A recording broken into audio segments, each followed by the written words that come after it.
प्रतिमा भगवान जी का श्रृंगार होता है। इसके बाद भगवान सुखदेव जी राजा परीक्षित को ये कथा सुनाते, कहते हैं कि सुनो राजा,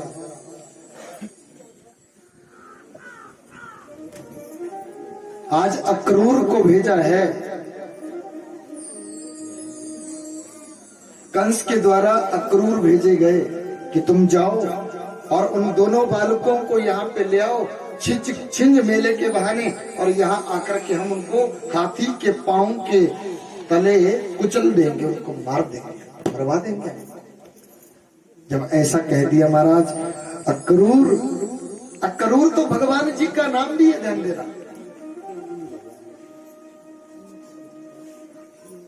अक्रूर जी आए, बहुत बड़े भगत हैं भगवान जी के, लेकिन क्या करें, बोला नहीं जा रहा है कंस, क्योंकि बहुत दुष्ट है, बहुत दुष्ट है वो, उनकी आज्ञा का भंग करना पड़ रहा। आए और कन्हैया को सायंकाल की बेला मेरे भगवान जी गोचारण करके आए, सायंकाल की बेला, और अक्रूर से भेंट हुई। जब भेंट हुई, सुबह हुई, रात्रि की बेला पे विश्राम करके भगवान जी जब सुबह उठे तो सबसे पहले यमुना स्नान किया मेरे भगवान जी ने, यमुना स्नान किया।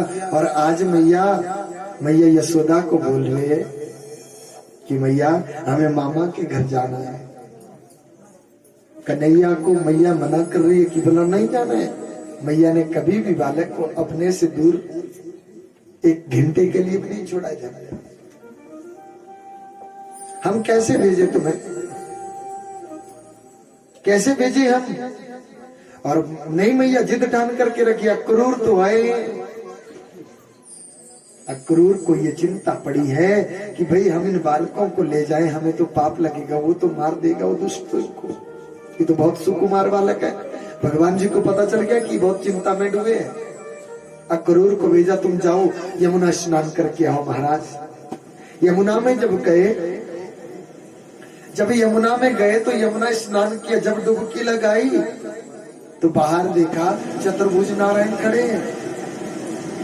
चतुर्भुज नारायण, अरे मुझे इनकी टेंशन नहीं, इनको मेरी टेंशन होनी चाहिए, इनको मेरी चिंता होनी चाहिए। और जब ये दृश्य देखा, बोले ये तो नारायण है। और आए भगवान जी, चल पड़े हैं आज, अक्रूर के साथ चल पड़े। मैया यशोदा ने कहा, बोला बालक को मैंने कभी अकेले में नहीं भेजा है जी। नंद बाबा को कहा, बोला तुम भी जाओ। गोपिका वाले सब तैयार हो गए, बोला हम भी जाएंगे मैया, चले जाओ सब, बोला साथ। दाऊ भैया, श्री कृष्ण, नंद बाबा और सब गोपिका वाले जा रहे हैं। मैया बहुत दूर तक रथ चला गया, बहुत दूर तक चला गया रथ। अरे मैया पीछे से तके हार करके दौड़ करके आ रही है। मैया पूछती है, मैया उनसे पूछ रही, श्री कृष्ण अपने पुत्र से पूछ रही, बोला बेटा बताओ कब आएगा मेरा पुत्र घर वापस, कब आएगा रे? ये बता वापस कब आएगा तू? भैया परसों आगमिष्यति, मैं परसों आ जाऊंगा मैया। जब परसों की बात कही कि मैं परसों आ जाऊंगा, मैया का ढाढ़स। भगवान जी को पता है कि मैंने झूठ बोल दिया मैया से। अगर मैं सच कहता हूं, 6 जगह पे शास्त्र कहते कि 6 जगह पे झूठ बोल देना चाहिए, अगर मैं सच कह दूंगा तो मैया को यहीं पे चक्कर आएगा और यहीं पे मैया अपने प्राणों को त्याग देगी कि मैया मैं कभी नहीं आने वाला, कभी लौट करके नहीं आने वाला। तो मैया तो अपने प्राणों को त्याग देगी। परसों आगमिष्यति, मैया परसों आ जाऊंगा मैं। अच्छा, जब परसों का नाम लिया, फिर बोला जाने जाके भेज दिया। चले आए महाराज और सायंकाल की बेला पे पहुंचे। अब उस समय की बात है, गोकुल से मथुरा को जाना, मथुरा तो तब से जंक्शन डिस्ट्रिक्ट है महाराज। 2-4 दुकानें रही होंगी, क्योंकि यहां भी लिखा है कि बाजार, 1-2 दुकानें रही होंगी, वो उस समय की बात है। अरे गए, एक धोबी से भेंट हुई, सब गोपिका वालों ने बोला कन्हैया हमारे कपड़े थोड़ा अच्छे नहीं है ना, अच्छे कपड़े की व्यवस्था तो बना दे मेरे भाई।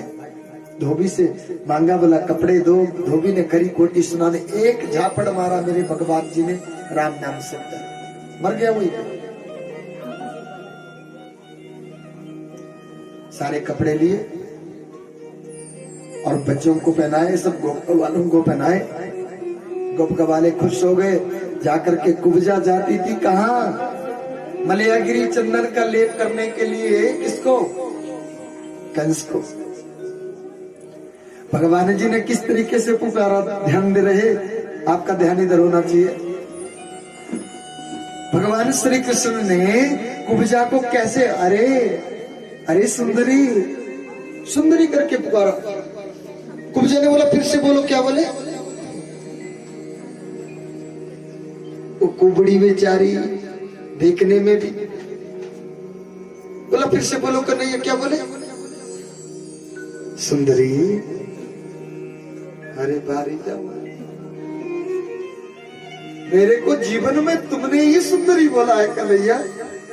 सुंदरी। अरे कुब्जा रोने लग गए। मेरे कन्हैया ने क्या किया?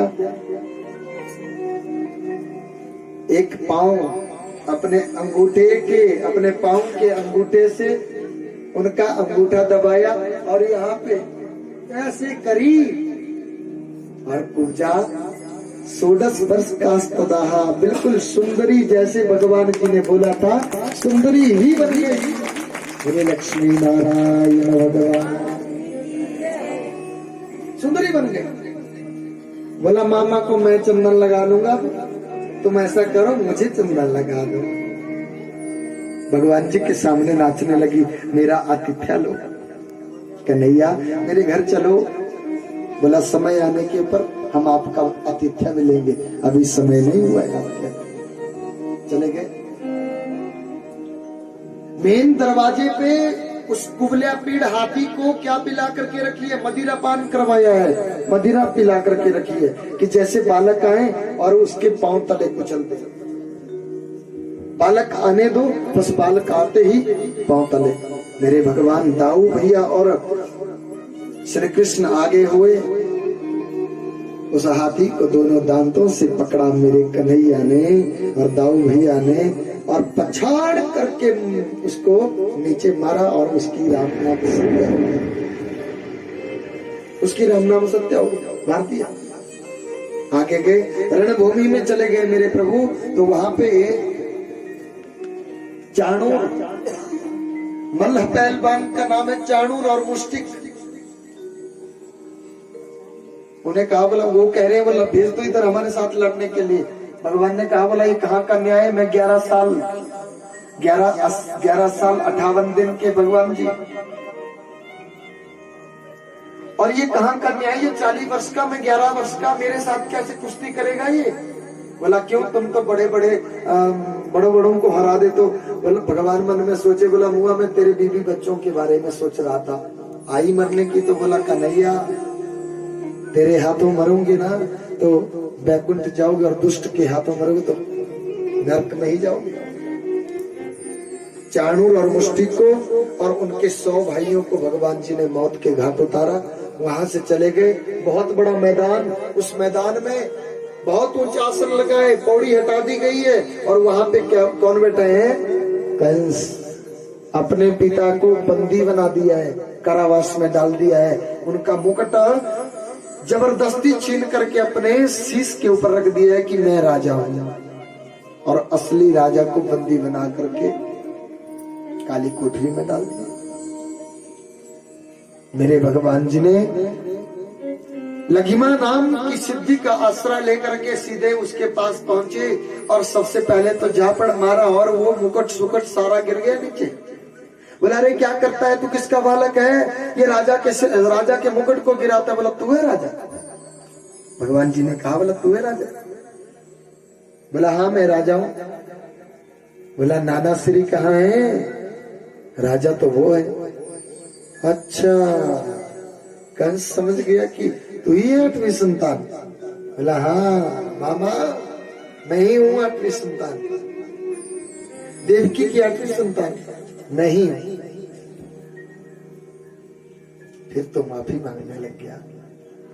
मेरे को माफ कर दे। बोला तेरी माफी मैं करवाता हूं। झापट दिया मेरे भगवान जी ने, केसों से पकड़ा, जोर से केसों से पकड़ा, चीखने चिल्लाने लगा। कंस कंस ने बोला रे मुंच मुंच चलवीती, छोड़ दे रे बालक, मेरे को छोड़ दे, छोड़ दे मेरे को। बोला मेरे को बहुत पीड़ा हो रही है। भगवान जी ने याद दिलाया, बोला याद कर उस दिन को, तेरी पीड़ा पीड़ा हो गई। मेरी माँ नई नवेली दुल्हन बन करके, बड़ी विवाह करके, बोला अपने पिया के घर में जा रही थी और तूने दुष्ट मेरी माँ को केसों से पकड़ा। वो अभी अपने पिया के घर में भी नहीं पहुंची थी। तेरी पीड़ा पीड़ा हो गई, औरों की पीड़ा पीड़ा नहीं होती क्या? याद कर उस दिन को। रगड़ते घसीटते मेरे भगवान जी ने ऊपर से मैदान में कंस को फेंक दिया।